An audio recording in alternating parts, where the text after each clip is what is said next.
What's good, Wagering World? It's your boy, Five Star in Vegas, broadcasting live as always from beautiful Summerlin, Nevada. In here with my co-host, my guy, the only Sacramento Kings fan that I know. What's good, Spreader? How are you today? Oh man, uh, the Lakers are going to be good again. I enjoyed the last year and a half as the number one Lakers hater on the internet, but now it's time to give them their props. What a good trade! I can't believe Danny Ainge did that to me. I feel like I'm personally attacked by Danny Ainge here. Oh man, we're gonna get to that in just a second. There's so much NBA stuff going on. It's Super Bowl week, right down the street from us. They're in Arizona this year. Next year they're gonna be here in Vegas. So we're gonna have the Super Bowl right here on this West Coast the next 2 years, and I look forward to it. One of the better games that we've ever anticipated in my lifetime, man. You got the two top teams going against each other, the two top MVP candidates going against each other. You got Andy Reid that used to be the coach for Philly. You got the Kelsey brothers on each side. You got two of the highest ranked units in NFL, the number one defense and the number one offense. This is going to be spectacular, man. I really look forward to it. Yeah, it's going to be a fun game. Interesting timing, man. The NBA really overshadowed the Super Bowl this week. I wonder if they'll continue with this schedule going forward. It feels like the NBA said, "Oh, you want to run some games on Christmas Day? Well, here's what we're going to do."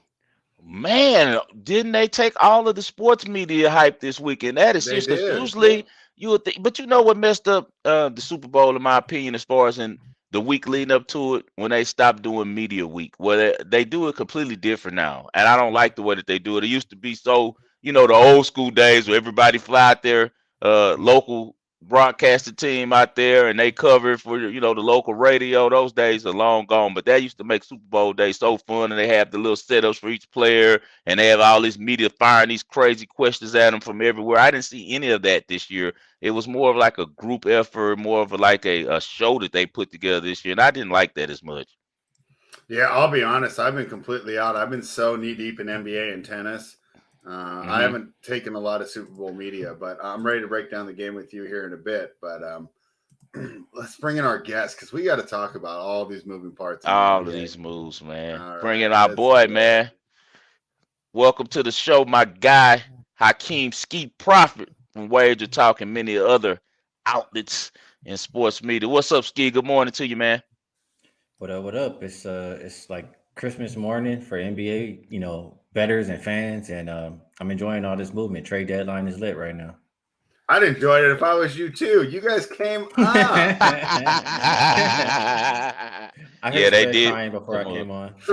Yeah, three solid role players for a guy that nobody wants. It's unbelievable. literally. Well, I Nobody mean, wants. the rest of the league, the other 29 teams, right? They want to job the Lakers. They want to make us overpay for everybody. So I'm glad we finally found a Bro, deal. you guys just towed like a broken down Porsche with no engine into the car lot and just drove out with three Honda Civics. I can't Well, That's believe this. it was the Danny opposite when we got Ainge. Russ. Right, it was. But that was by choice. That was by choice though, not by force. So that was on them. But this time I think that Danny Ainge was thumbing his nose at the Celtics. Maybe he left on bad terms. It didn't seem that way, but maybe so because as you know, it was an old rule. The Celtics didn't do business with the Lakers, and most of the league doesn't. And that's why Kyrie didn't even get over there. Everyone says Joe Tsai practically told his front office guys that like you guys are getting fired if you trade him to the Lakers. He's not going to the Lakers. I don't care where you send him. So Well, to be um, fair, I also think that Dallas, we'll get right into it. I think that Dallas package was the best one available for Brooklyn. let's get straight into the past, man. We All didn't right. have any games last week, so we're gonna just talk about all this trade. Yeah, Uh, let's dive right in. NBA took the shine from the NFL this week, man. I'm proud of those guys. Yeah, they did it. Let's talk about the Kyrie trade. The Nets received Spencer Dinwiddie, Dorian Finney-Smith, a 2029 first-round pick, and multiple second-round picks. Here's my idea here. You got two serviceable players and a draft pick for a guy that was going to leave anyways. I thought that was the best available deal on the board. I know that the Suns were involved, but I don't think they had offered Bridges there to the Nets. So getting Dorian Finney-Smith, Spencer Dinwiddie, two players that I think would fit on a rotation on any playoff caliber team, I thought was a big win for the Nets and kind of got them out of a disaster there with Irving not wanting to be on the team and essentially going to be leaving at the end of the season. What do you think, 5 star? This is a great trade. The Nets do this all the time. It's like they always get all of these pieces. They get all of these good players, all these draft picks, but it never equates to them having success in the playoffs. If you remember, guys, remember when they got Paul Pierce and KG and all those guys, and then they were able to dump them and turn them into some picks and everything like that they used to get KD, and now they've made another move. They got rid of Kyrie. Is Spencer Dinwiddie going to play for them again? He said he has no problem. You guys know? He's playing tonight, isn't he? Yeah, he's Okay, if supposed to he's play in the tonight. line, okay, awesome. Yeah. So he's back. He's a key piece. Mhm. Dorian Finney-Smith is a great piece. I don't care about draft picks because we know how that stuff is developed. I'm kind of like LeBron on that. I like veterans. So but what I can tell you about the Nets is it's Cam Thomas's team now, and I can't wait to see what that kid does. He's explosive. I've been riding him every night, and I really like what Jock Vaughn does. He has those guys prepared.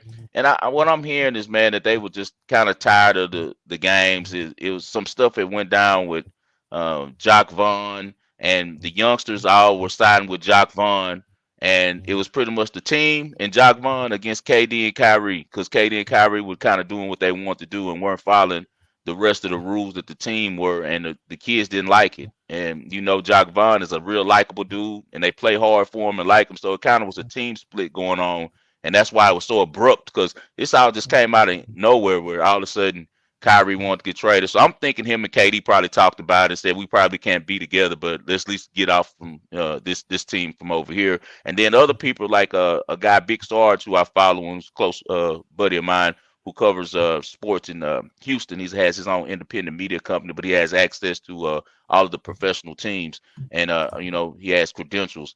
He told me a while back that the Nets front office was a mess before this even went down. He was like, "Man, it's a mess over there with the Nets." So I think all the stuff is now coming to a head, and the Nets are back what they always are, a scrappy team with a bunch of above average talent, all playing together, trying to get a eight seed. And now Kyrie's in Dallas with Luca, and Luca was injured last night, but I'm really excited to see how those two look together. Yeah, Ski, I was telling, I agree with 5 star. I was telling you right before the show, I think that Joe Tsai wanted that scrappy group that he had before he brought in Kyrie and KD and just acquired as many NBA level rotation players as you have. And they have no stars, but I think they go 10 deep. That backup lineup is still pretty good. What do you think about that trade for the Nets in their future? Well, I think in the next 2 hours we'll see if they're tanking, but again, I don't think they'll tank because they don't own their picks. So when I just look at their roster, I mean, they got a lot of talent, some young talent. They got what Cam Thomas, Cam Johnson, Mikael Bridges, DFS. I like a lot of players they have over there. So it's a lot of other teams who can use their services. I'm not sure if they'll be traded before the deadline, but if they stay there, it'll be a really good defensive team. And if everybody buys in, I can see them still having some success. Yeah, kind of like the Raptors, right? Maybe not good enough Yep. to win a title, but definitely going to make the playoffs and give teams some trouble. All right, but let's talk about the trade that rocked the world. I went to sleep early last night. I had the Blazers, I had the over in the Warriors game, and I had the over in the Clippers game. And I said, "Oh, I thought I was going to go 3-0. I'm going to sleep. I'm getting up, getting ready for tomorrow." I wake up to the news that Kevin Durant is now on the Phoenix Suns. So let's see. The Suns received Kevin Durant and TJ Warren. The Nets get Mikal Bridges, Cam Johnson, Jay Crowder, who's since been traded to the Bucks, 4 first-round picks, and a pick swap. I'll start with you this time, Ski, because to me the question's simple. Does this make the Suns the best team in the Western Conference? Yeah, on paper right now they have a lot of firepower. I think you just worry a little bit about some defense, but I mean, who's going to outscore those guys? Devin Booker, KD, and you have a legit big and 8-2. So they look really good right now on paper. But the West is stacked. It's not going to be easy. It's some guys who are going to fight, and people are not done making moves. So we'll see if they're still the top dogs in a couple hours. Yeah, I know what you're referring to there, and I think that's the purple and gold team, and we'll talk about their big trade right after this. But 5-star. I'll tell you what, I was shocked. I thought that this team still had a chance to make a run with Kevin Durant at the helm, kind of Cam Thomas taking over that Kyrie Irving scoring role, and they still had plenty of good defensive options. So to me, this is not a basketball move. This is, hey, like you said, he's not getting along with the front office. There's problems behind the scenes. We need to get rid of them now. And I think it's a great haul. I know you don't care about first round picks, but the Nets had no first round picks. Now they Right. got the Suns. They're all unprotected. Chris Paul's 38, KD's 34. The first couple probably won't be good, but there's the idea that maybe those last couple could be pretty valuable. To Mikal Bridges and Cam Johnson was huge to me. I'm surprised that they weren't able to keep one of them because I think that would have instantly made them the best team. I was talking to Ski before, and I said, who's the fifth in their closing lineup? Because we know we got CP3, Book, KD, and Ayton, right? Who's the fifth guy? Cam Johnson or Mikal Bridges would have been perfect in there. But the Nets held fast, and the new owner wanted to make a splash. What are your thoughts on this trade from both sides? I mean, I'm excited to see KD in a Suns uniform. The Suns got better, but they didn't get good enough, I think, to win a title or run the West.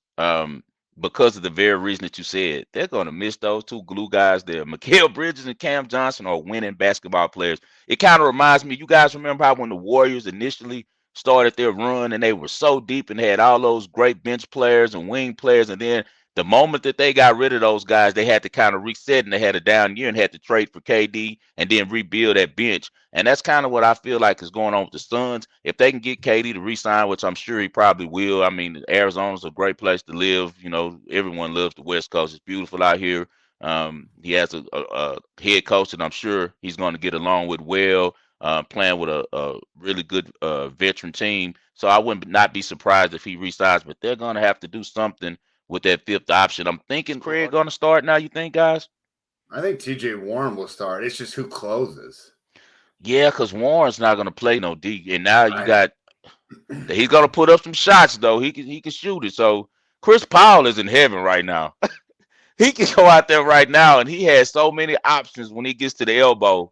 It's ridiculous right now, you know. And we got one of the better play designers in his head coach. So the Suns, they won't have any problems. But do I see this as a move that pushed them over the top? No, I don't think it separates them enough where I could just say that they're the clear cut favorite now. But the Nets did really good well. It was more like, you know, they added people, and now they're really, really deep with a lot of really good players. And I've been hearing on Twitter a lot of talk about Mikal Bridges being shipped. I don't know if he's saying that he doesn't want to play for the Nets or something's going on behind the scenes, but it's a couple contenders that are trying to get either him or Cam Johnson, and even the Rockets have been trying to get involved on trying to touch Mikal Bridges. So hopefully for his sake, he doesn't have to go to the Houston. last He the can- last I read, the Nets were going to keep Bridges.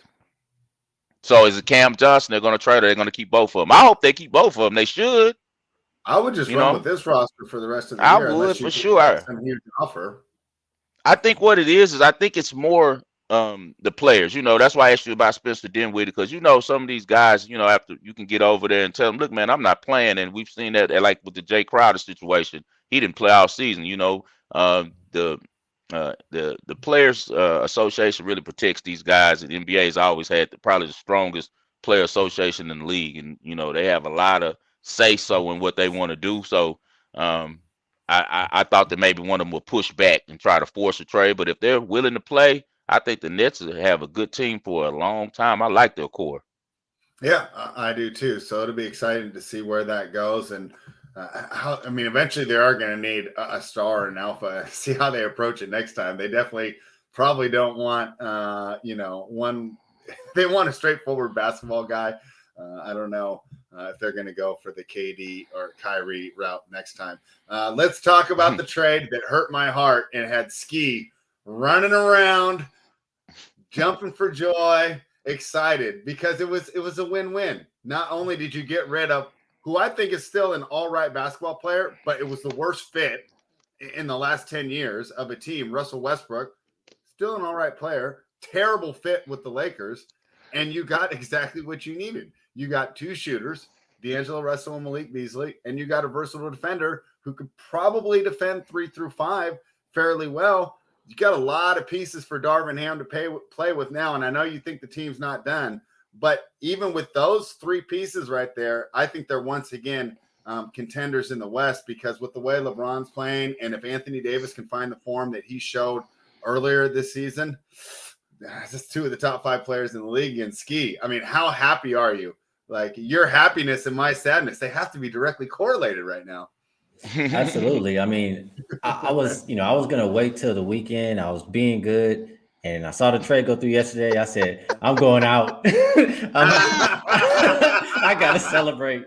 When I called you this morning, you was just coming in. Yeah, I gotta celebrate, man, because we've been Yeah. so bad. And I think I talked with you guys last or whenever Russ came, and you guys had heard how sad I was, and I knew they weren't gonna win. So now that we got him out, and we got some players who are, some players who can actually help. Like, we got the shooting, we got somebody to help on defense, and we did recently get rid of our backup big man. So with all the picks that we just gathered, second round picks, and now that we can protect our first round pick, um, I think we packaged together, some of those things with a couple other players like Lonnie or Patrick Beverly, whatever, and bring a couple other guys through. So like you hinted at, I don't think the Lakers are done, and I'm excited. We can actually, we have potential to maybe win something this year. Yeah, I mean, they're back in it, and I'm sure the league is happy, right? Because nothing drives ratings more than that team in Los Angeles. They're the New York Yankees of the NBA, because guys like me will tune in to root against them, right? I don't really care if the Suns win or the Mavericks win. It's like, oh, cool, but they kind of have, they're either loved by the Los Angeles Lakers fans or they're hated by most of the rest of the league, and that's what happens when you've been the pinnacle of success as a franchise for, what is it, the last 40 years? As long as I can remember, they've been good. They had 2 little bad stretches, once in the 90s, once in the late 2000, or, right around the turn of the decade there. But, it's going to be great for ratings, and nice to see LeBron James have a chance to go for the title. 5-star. I know that, you got a little something later that we'll talk about, but I know that you like this move for the Lakers too. Yes, because as soon as the news came out with Kyrie, I text Ski the ticket I bought 25-1 on the Lakers to win the championship, and now it's back, in play. I was a little disappointed after they didn't make the trade, but now we're back in play. And I also did a future for them to win the West. It's just perfect. I just was speaking a couple of days ago with a friend of mine about, man, we were talking about all the people that the Lakers got rid of. Like, man, these guys. I'm like, man, the perfect point guard they had, and they let him go because he was into it with Swaggy P. Like D'Angelo Russell would be awesome with this team. Little did I know that they were already working on getting him back, and I actually think that he's going to work better than Kyrie would have, honestly, just because I we did know how too. he is. Yeah, he can go to transition to 2 guard very easily, and that's what I like about D'Angelo. He can make plays with the ball, but he has no problem with running off the screens, and he's a dead eye shooter. And then they got another dead eye shooter in Malik Beasley. He's lights out from the 3-point line. I want to say he's been over 40% his whole career shooting threes. So Jared Vanderbilt, very underrated player, was very key to the success that they were having early in the season with Utah. So the Lakers won, man. Just when we counted out Jeannie Buss and thought that her and old Rob Pelinka didn't know what they were doing, they signed another deal with the devil and made it happen again. So now the Lakers are back in play. LeBron coming off his historic accomplishment with breaking Kareem Abdul-Jabbar's record. Now he has a chance to make it quite a season in LA. 2 other trades there, Ski. Let me get your thoughts. Josh Hart to the Oh, Knicks. one thing. I'm so Go ahead. sorry, guys. I forgot to drop this one. Why they do Russ like that, man? Now I didn't like Russ from coming to Houston as well. But I told you guys when he was in Houston, I was just like feeling the same way as you, Ski. Remember, I was poking you a little bit earlier when we talked about it in the season when you guys got him. Like, man, you guys are going to hate him because the turnovers, the decision making, right? But he's still a good guy. Now you remember the incidents that Russ had all these times in Utah, and they're going to send him to Utah, man. Come on, man. And we He Well, might might take what get we can booed. get. he's not Take going to what we can suit get. up. He'll be bought out by the end of the day. Oh, you Yeah, he think will. so? Yeah, No yeah, Okay, way. he's so he's not. gonna be. So he'll be a free agent again. Yeah, the Yeah, Clippers want him. I and the think the Heat, Bulls mentioned, and you said the Heat too. the Heat are in talks too. Yeah. Okay, okay. See, that's why you guys are my NBA guys. I feel really bad for him. I was like, they sent this guy right to the place where he's most hated. I feel bad for him too. He's not that bad a player, right? Ski. I mean, the main problem with acquiring Russ was the fit when you got Matt, right? The I He mean, don't fit, fit. He doesn't fit with anybody. and he don't hold himself accountable. Exactly. He doesn't fit with it. He just out there hooping and having a good time. He like, I made my money. I gave my effort. You heard what he said in that interview that time. I feel him. But at this stage, you're dealing with other people on your team who might want more, man. He was like, man, I already, got my ring when I was drafted, being where I'm from. That's cool and all. You made your money. You got your designing Cool company. Your loser ass family out of set for here, life. right? Yeah, but But hey, you can't be get. He just want to get a good run. I don't, he get out there. He just want to get a good run. He's gonna try. He's gonna give effort, but no high IQ at all. His IQ is horrible. So I feel bad for him, man. Now he's like hated in his hometown. I never heard such vitriol towards a player as Lakers fans gave Westbrook. I got a friend that texts me every day. No matter what we're talking about, he'll always bring it back to slandering Westbrook, and I'm like, oh my I mean, god, poor guy. have you watched the Lakers games and some of the stuff that he does? I'll say at least Yeah, this year he was trying more than last year. Yeah, yeah. yeah. I just feel bad for him. A couple other trades. You think they matter at all? Ski, Josh Hart to the Knicks. Does that even help them? Well, I saw.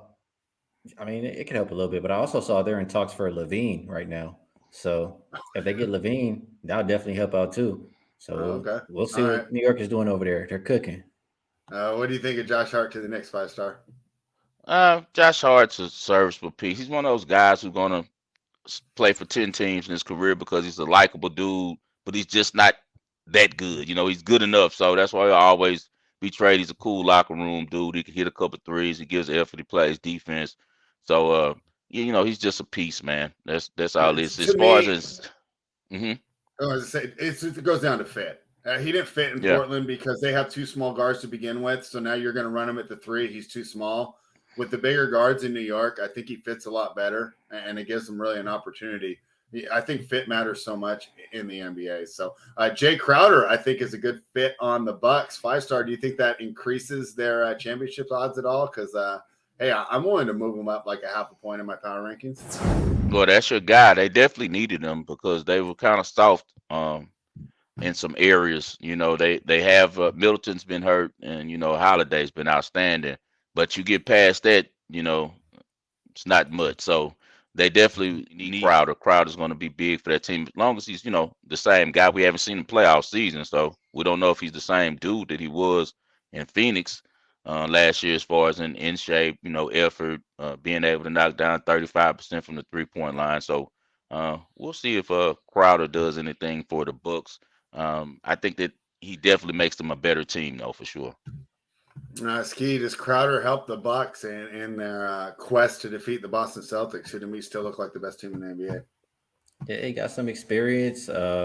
He could bring some things to the table for them. I don't think they're going to ask him to do too much, but it's not going to hurt to have him around in case they need him. So I would say yes.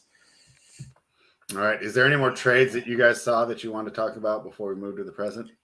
There's something I want to talk about that's not a trade. Yeah. I just think it's hilarious that John Morant said, he's not worried about the West, and then now he got to go to war with Dylan Brooks versus everybody. Dylan Brooks for this. So they didn't do anything during the trade, right? Memphis stayed pat. Nothing. Okay. You got Kyrie and Luca. Now you got Devin Booker and KD. You got the Lakers gearing up, and he got Dylan Brooks. Yeah. If I was them, I would not re-sign Dylan Brooks. I'd trade him while people think he's worth something because to me he doesn't shoot high enough a percentage to get the type of money that he wants. Desmond Bain is the guy. That's the best. Yeah. Him and Jaren Jackson are the two, 2A and 2B on that team. If to me, I would hurry up and move off Dylan Brooks. It's a reason he went, second round. I don't think there's much of a market for him either, just off the idea that you're going to ruin your chemistry. Nobody likes him. Nobody. Yeah, right? they'd be booing them in Memphis. Well, I mean, Yeah. nobody likes that BS, man. I can't No. believe he only got one game for what he did to Donovan Mitchell. Yeah, that was That crazy, was like man. a He hit him. five. That should have been like Look, 5 games. he look. Not only did he try to roll up his ankle and hurt him, he also karate chopped him to the ball. So it was just Yeah, like, bro, who sits up and thinks of these type of things? Like, I'm gonna roll 3 feet to the right, get his leg, and chop him in the balls. Like, come on, yeah, man. Yeah, yeah, and that it's dude.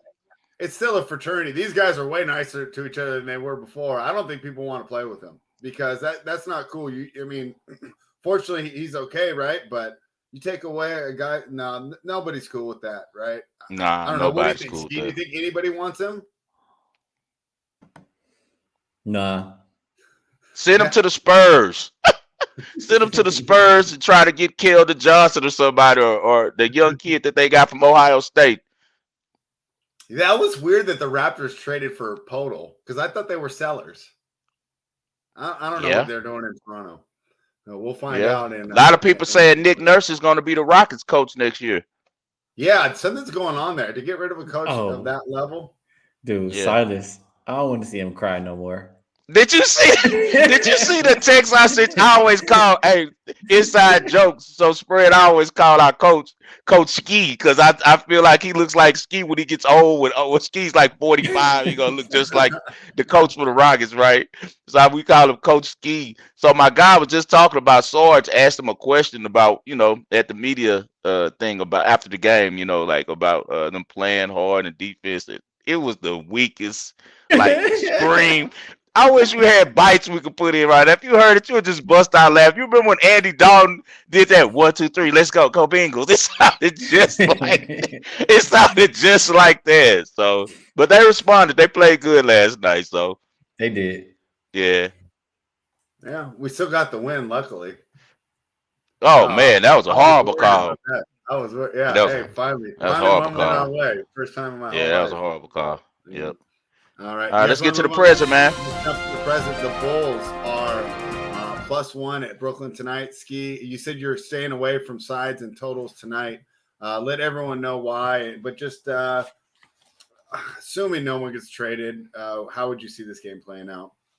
I mean, yeah, I just feel like, and you said let them know why. Just obviously the trade deadline. I mean, I'm looking at the teams here. These are the teams that are making moves. Right. So I just don't know what to expect as far as who's going to be available. But for that reason, I'll look towards player props. And in this game, I know that Billy Donovan he challenged both of the guys. He challenged Williams for one to go out and be a better rebounder, and he's gone over his rebound prop of 4.5, 9 of his last 10 games, and the Nets are the worst rebounding team in the league the last 5 games. So I like him over 4.5. And then he also, was talking about and saying that this is a while ago too, that they need to start running in the offense a little bit through Vucevic because he's a good facilitator. He don't take too many bad shots, and they've been doing just that. He's been going over his 3.5 assists like clockwork. So I played Williams because the juice was less. They started to, raise Vucevic a little bit too high for my liking. But those would be the two guys I rode with in this game. All right. Yeah, Cam Thomas. I have no problem going Can't back to talk you his off. props. Yeah. Yeah. Oh yeah. Yeah, that's how On I'm the playing. DFS, people don't want to keep playing him over and over again. I said, I'm going to keep playing him until he busts. I'm Until not he going away busts. from He him. he has he's beaten the total in the first half, the last 3 games. Yeah, I mean, until they make him like 8 or 9K on DraftKings, I think you got to put him in your lineup. What are your thoughts on the Bulls and the Nets here tonight, 5-star? That's gonna be one of my plays I give out in ball and Okay, parlay. Is we'll do Cam that then. Cam is Cam Thomas on the over, so we'll talk about that then. All right, But the Bucks. if I had a side real quick, if I had a side, just looking at if even if like it's depleted squads, I still would probably like Brooklyn at home. They've been covering all these games at home, so the +1 tells you they're probably going to win. But we'll see. It's a stay away, but I lean Brooklyn. And if those rumors of the locker room turmoil are true, a lot of times teams play real free right after something like that is resolved. So it'll be interesting to see how Brooklyn comes out tonight and maybe confirm some of the things that we've been hearing.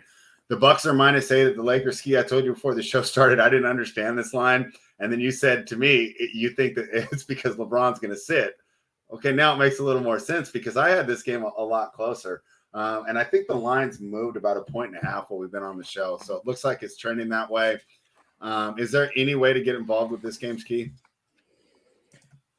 Um, yeah, this is a tough one. You got a lot of moving pieces here.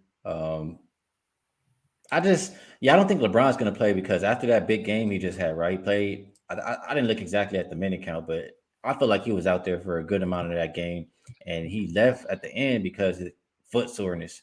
So I just feel like, with all the moving pieces on the roster and him having that foot soreness, he's going to sit this game out and come back and play when everybody's available on Saturday. So that's my thought process as far as the LeBron and the Bucks. They've just been playing too good basketball. I mean, when's the last time they lost a game? It's been 3 weeks. They've won 8 in Um, a row, yeah, and they've so won 10 of their last 11. and they have the rest advantage here. I would only look towards their way with all of those things said. I don't like that the Bucks play tomorrow, but I think the Lakers. I think it's one more game until they start to take everything a little bit more serious, and I think the Bucks are just in too good of a rhythm to bet against them. Yeah. Yeah, they definitely priced us out of there. 5-star, your thoughts here on the Lakers taking the court here, possibly without LeBron James and, of course, all the players that they traded away, such as Juan Toscano Anderson, Damian Jones, Russell Westbrook, of course, and now recently Thomas Bryant. I'll be betting some college basketball live at that time. I'm not even going to watch that game because as Ski said, I already knew Braun wasn't playing if he got the record the game before because at first I anticipated him breaking the record this game, but since both of them were on TNT, he went on and after you saw the crowd that he invited and the people who were there, you knew he was going to do it. The game against OKC, which he did, and now he's going to chill, man, until he get his full group of guys there and they can kind of put together a game plan. I expect to see a real strong push from the Lakers after the All-Star break. Yeah, so be interesting because I know the Stars weren't supposed to set out those TNT games, but nobody listens to Adam Silver. No. All right, let's move right on. Ski, you gonna stick with us for some Super Bowl talk? Yeah, I could do a little bit of that. Well, let's dive right in. It's so crazy how the NBA overshadowed the Super Bowl this week. Like I was telling you, I think it's a little revenge for them trying to run some NFL on Christmas Day. They said, okay, two can play this game. But, in spite of all this NBA madness, we still don't have the biggest sporting event of the year coming up this Sunday. The Kansas City Chiefs take on the Philadelphia Eagles. The Chiefs took a little bit of money right at opening, and now this line's really been steady there, sitting at about +1.5 for Kansas City, +104, +105, right around there for them on the money line. The Eagles are -125 on the money line. 5-star, let's start with you, man. Chiefs, Eagles, biggest game of the year. Two most deserving teams, in my opinion, too. Should be a great one.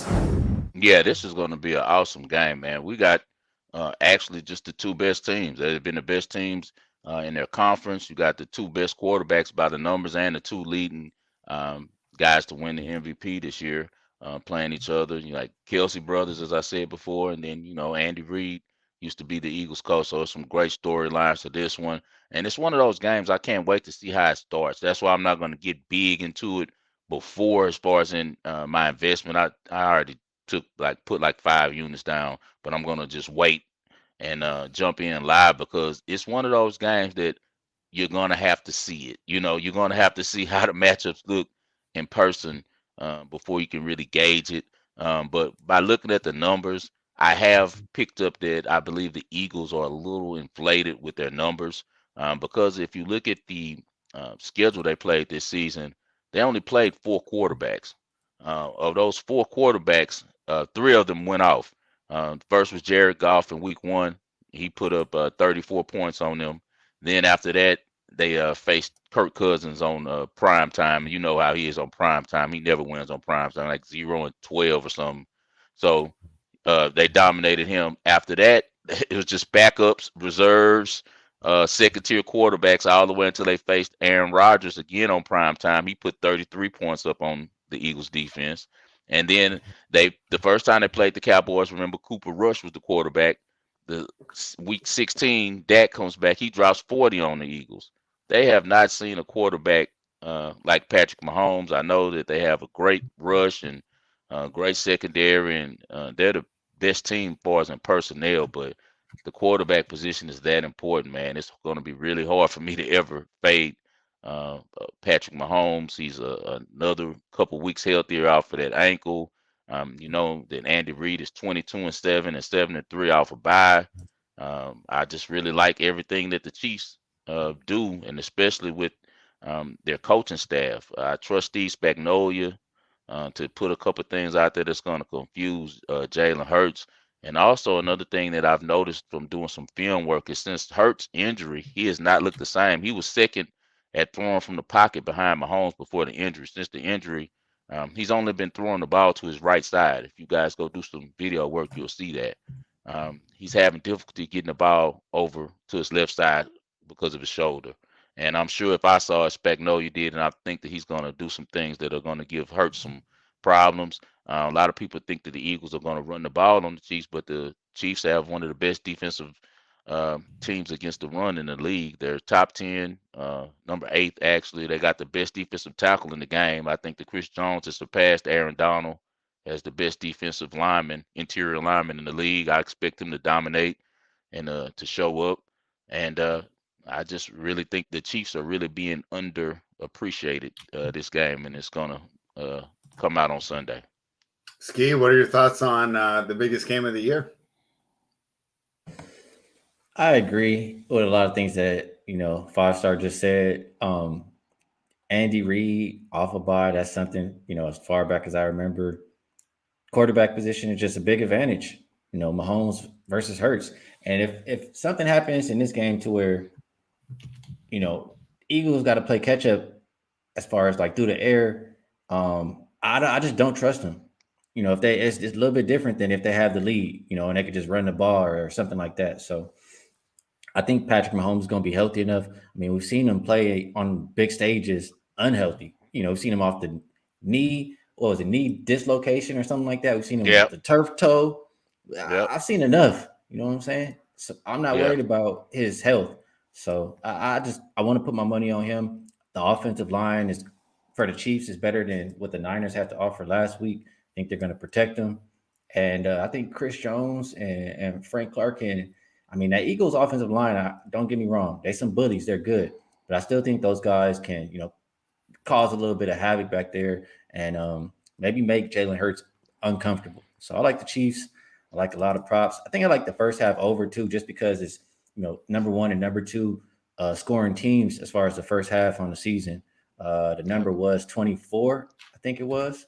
So I like that. Other little props or something I could think off the top of my head every First year. quarter over. First quarter over, Ski. Yo, you like that too? You like them Yeah, starting in the over first nine quarter? and a half, and first both teams to score in the first quarter at plus 115. Okay. I didn't look specifically at the first quarter. I'll take a look at that. I like that shortest touchdown under 1.5 yards. I bet that one. It was like minus 150. But it's hit 6 of the last 7 years. I bet it every time because in this big game, they're gonna take some chances. They're gonna throw it in that end zone. And what's gonna happen? They're gonna throw the flag. They're gonna put it on the 1 yard line. They're gonna run it right in. So I like Yep. that prop. And I like it was one more here that I'm blanking out on, but I like that so far. All right.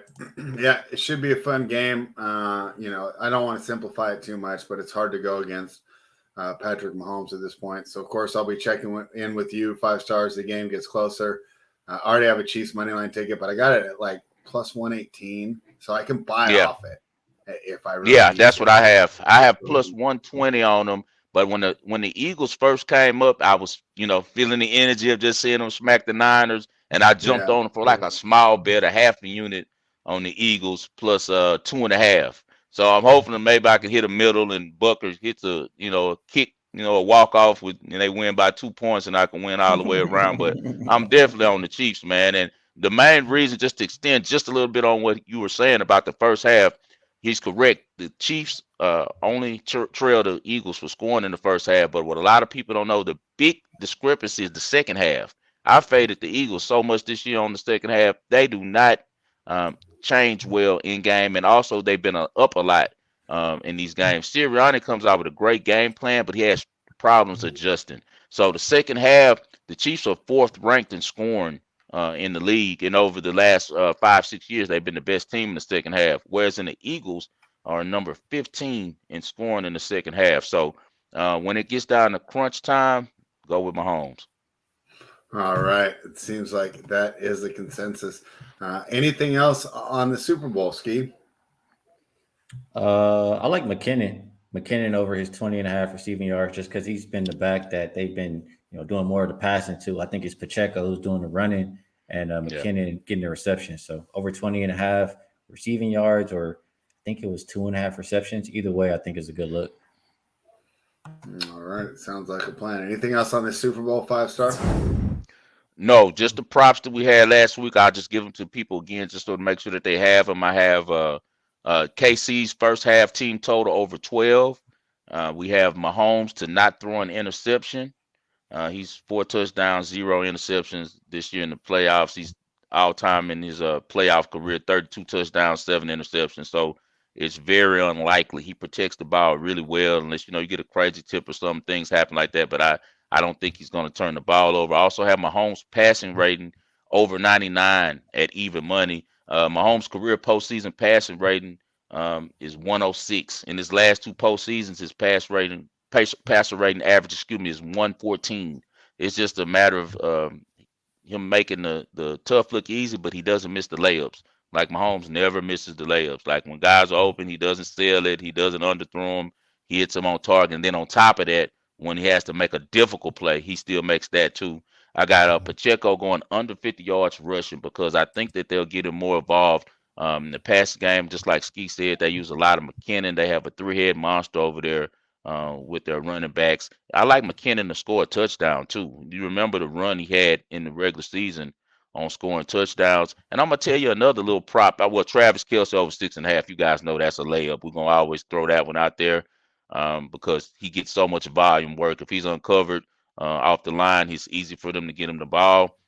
But this is one to think about, guys. Both quarterbacks to have a rushing touchdown pace plus 900. So if you guys want to take a chance on a long shot, that's a good one because you know that Mahomes scrambles more in games that matter. Big games like this, we've seen him score in the Super Bowl before running the ball because if when it matters, he'll run it. Jalen Hurts, the offense is set up for him. When they get inside the five, he's a threat. They're going to usually go with him with the RPO. So both quarterbacks to score a rushing touchdown plus 900 is a good look. All right. Normally we'd have you off right now, Ski, but because I see what 5-star's future is, let's keep you on for just the beginning of this segment. 5-star, you have a future for the people. Let's give it out to everyone right now. It's the one that I text my boy Ski, man. We going with the Lakers to win the West. Hey, let's look at the matchups. When it gets playoff time and it slows down to half court, can you really stop LeBron when he puts his shoulder down and want to get to the basket in half court? If he makes up his mind that he's going to score or get fouled. Now it's up to if the ref's going to give him the call. But we know that he can get there. AD's getting better. I don't know what was going on with him the other night during the awards, why he was looking like that when award, excuse me, when LeBron made the shot to break the record, he looked down. But somebody told me something happened with his family. Some people that I noticed in LA around them like that. So maybe he was dealing with some family issues that had nothing to do with basketball. But hopefully he's getting better. If he can stay healthy, we know what type of two-way player AD is, man. AD is one of the most skilled 7-foot guys we've ever seen come through the league. He's that guy that can clamp down any of those guys in the West that we think are good down low. He can clamp them, whether it's Aiton, whether it's Jaren Jackson or whoever their competition may be. And like I said, you got the old man, you got the king who knows how to play. He's smart. He's going to get the shots. And Malik Beasley and D'Angelo Russell are going to knock him down. D'Angelo Russell's famous for what? Ice in his veins. He made that famous for the way that he plays at the end of the games and the way he makes big shots, and now the kids do it every now and then with the ice in their veins. So he was the first one doing it. It's because he earned that reputation from being a cold-hearted shot maker at the end of quarters and at the end of games. So I think the Lakers are in a really good position. Now it's on Darvin Ham. How do you use? How do you manage this talent? What do you do with it? But I think they're in a good position. I think 19-1 is a spectacular number to get. So I can start hedging. I think that they definitely can make it to the Western Conference semifinals. When we get there, we can start hedging, right? Yeah, I hate to say it, but you're right. See, this is why I left you on here, because I didn't want to agree with him, so I'm going to let you do it. Yeah, I mean, you see the moves that they're making. They're not doing it for no reason. They're gunning for it, and we've seen as long as you have a healthy Anthony Davis and LeBron James, you have a chance. So at the current price, it's only going to go down from here. I think, especially if they make another move and as they start to win games to close the season. So I think it's a good bet. All right, Ski, thank you for joining us. We'll finish off and give a couple more features after that. But boy, after this happy news, right, we wanted you to bring you on to celebrate. And hey, as a Kings fan, we had a nice 3 or 4 months, right? Now back to where you belong. Yeah, I'll take it. Oh man. Oh, man. Can't wait to bring you on as we move after the football season. We'll be bringing you on more to be discussing more basketball. So You guys know where to find me. Yeah, can't I wait. appreciate y'all having me on, man. It's always good to come on and break down the games with you guys. All right, for sure, Ski. I'm gonna holler at you soon, bro. I'll see you real soon, all right? All right, later. All right, brother.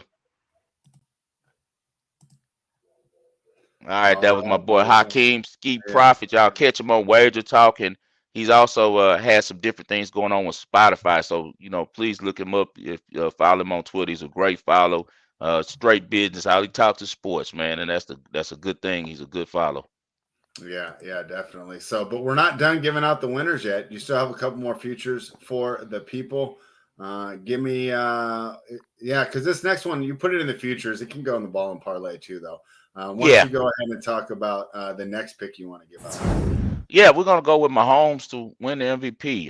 I just feel like Mahomes knows he's one of those guys who's very um, in tune with history. He's very in tune with where he stands right now amongst quarterbacks and his ranking and how he's viewed. And he knows he's right on the edge of greatness and being one of those GOATs.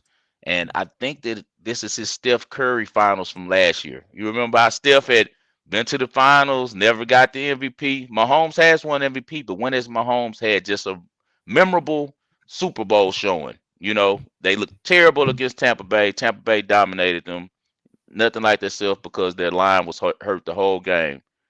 When they beat the Niners, great comeback in the second half, but his numbers were not good. He will tell you he did not play well. That play to Cheetah changed the game. But what I always remember from that game is Cheetah had gave up. He was on the sidelines crying and like, man, we lost. It's over. And Mahomes told, man, it's still time on the clock. It's not over, and led an unbelievable comeback. But he's never had a dominant performance from first quarter till the whistle sounds, and I think that's what we're going to see this game. I think this is the game he throws for over 300 yards. I think he throws the ball, has over 26 and a half completions or whatever it is, and I think that he does numbers. I think this is his time, and I think this is where he kind of puts himself on the mantle and on the Mount Rushmore with the Joe Montanas, the Bradys of the world, and this is his coming out Super Bowl. So we're gonna go with Mahomes to win the MVP at plus 130, and I couldn't believe the numbers were so juicy at plus 130. Yeah.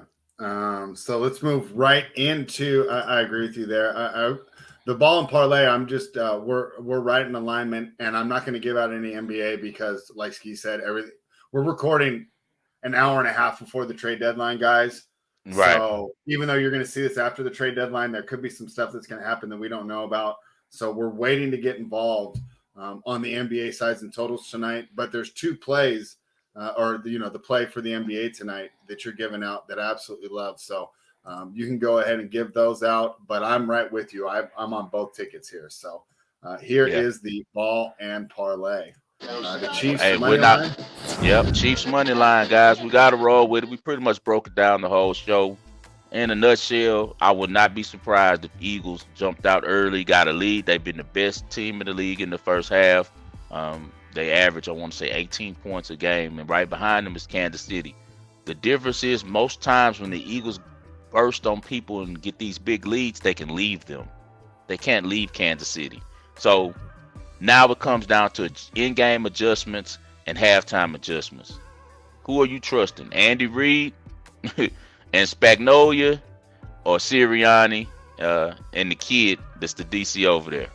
Like I expect the Chiefs to roar back in the second half and in a really good game.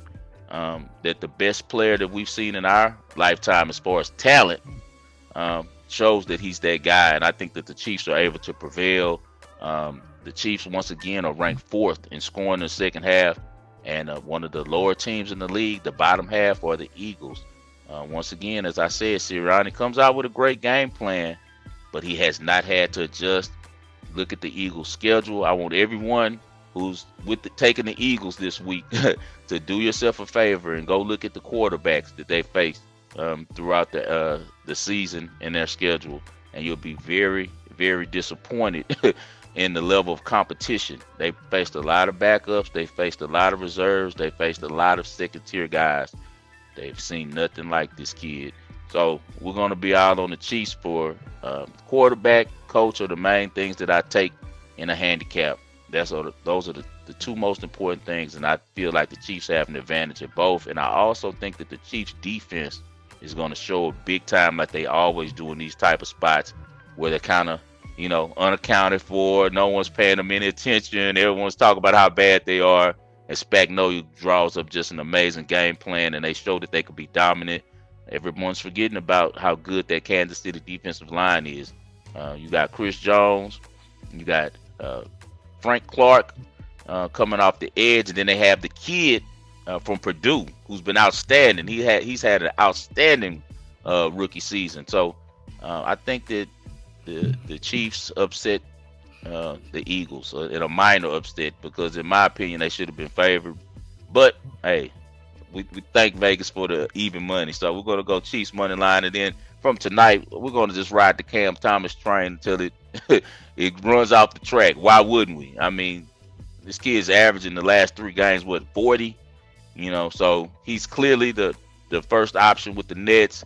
I loved his first interview after he went off that first game. They asked him, they said, did you how long have you been knowing that you could do this? He said, the whole time I've been telling them. So I'm taking that Cam Thomas was probably busting ass in practice and just was waiting on his opportunity. So he's one of those guys that's really happy to see KD and Kyrie go, and he has the right type of coach to develop him. Jacques Vaughn is a great coach, and as we've seen from the bubble, he works better with young talent. He does a really good job at developing young talent and getting those guys to play hard. He just wants guys who give effort and who are going to be smart every night. And I think he has that in that team. And I think he's empowering Cam Thomas to the fullest. So Thomas, I might even boost it up. If I can find somewhere where I could do a little boost, I might go with him over 30. I mean, probably about plus 200 or something. So I think he scores 30 tonight. So we're going to be on Cam Thomas over 24.5. And we're going to go with my homie and Andy Reid and the Chiefs. Hail the Chiefs, man. Yeah, man. I love that Cam Thomas play. One of the biggest advantages I think I have betting the NBA is understanding how fit and opportunity make these players look. If you're a bad fit, you could be a great player, and it's just not going to work. And Cam Thomas is a strong scorer, but he's behind 2 of the best scorers of all time in Kevin Durant and Kyrie Irving. So his scoring services weren't necessarily needed in the old iteration of the team. Now they've moved on. They've got all these great wings. They need a shot creator. This is a perfect opportunity, and now he fits with the rest of the roster. I think we're going to see big things from Cam Thomas going forward, and I think that is one of the reasons why the Nets felt comfortable moving on and maybe ushering in a new era. Did I lose you here, 5-star? I think we lost 5-star, but it's fine because that is the very end of the show. I'm Spread Astaire. Let me say what he usually says. Follow us. I'm at Spread Astaire. He's at 5-star in Vegas. Spell out the 5. Make sure you guys give a thumbs up to the video. We do this every week. We're going to go to close to daily. And, all we ask is that you give us the thumbs up on the video and share with your friends. It was a great show today. And, can't wait for the Super Bowl this weekend. Thank you, everybody, for joining us. This is The Wagering.